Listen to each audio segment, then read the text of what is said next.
అరే ఆ పందిట్లో భోజనాలు తయారై చూసినా పోండి. భోజనాలు తయారై చూసినామంటే అలా పూలకి పెట్టారండి. రాత్రి వెళ్ళండి.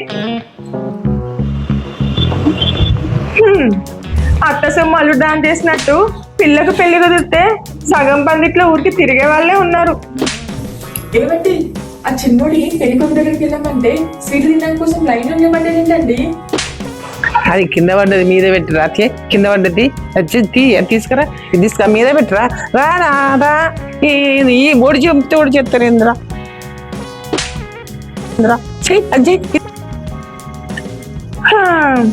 అచ్చం కూర్చొని పిల్లం బచ్చం ఉన్నట్టుంది. వీళ్ళు హడావిడి చేస్తుంటే నాకే చెంపులు పడుతుంది. ఏం కూర అమ్మా? కూర అసలు లేదు, ఇంత రుచి లేదు, పసి లేదు అమ్మా. ఏం కూర అమ్మా? అయ్యో చిన్నత్త, అప్పుడే భోజనాల దగ్గర వంకలు పెట్టడం మొదలు పెట్టావా? తుమ్మితే ఊడిపోయి ముక్కుకి ముక్కు పుడికి ఒకటే వంకరంట.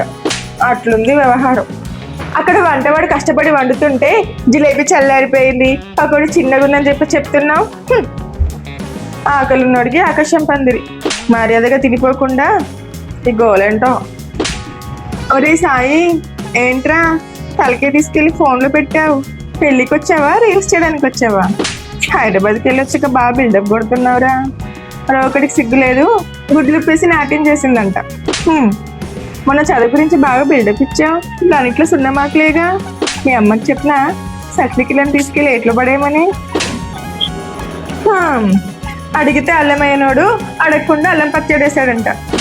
ఒక్కొక్కడు 100 రూపాయల కవర్ ఇచ్చి 5,000 రూపాయల సలహాలు ఇస్తున్నారు.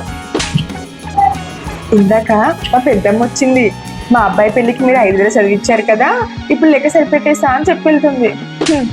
తాంబూలంలో తమలపాకు నలిగిన ఈ చుట్టాల మాటలు మాత్రం ఆగవు.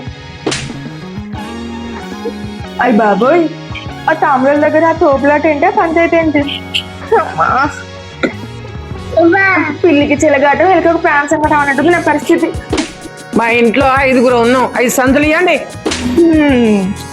దాంట్లో ఉంది ఒక స్టీల్ బాక్స్ కొబ్బరికాయ మాత్రమే. దానికి మళ్ళీ దాని బ్యాగ్ పచ్చగా ఉంది, దీని బ్యాగ్ ఎర్రగా ఉందని గొడవలు పడ్డాం. మనోళ్ళు పెళ్ళికి వచ్చారంటే పెళ్లి మాట దేవుడు ఎరుగు, తాంబూలం మాత్రం ఖచ్చితంగా ఉండాలి.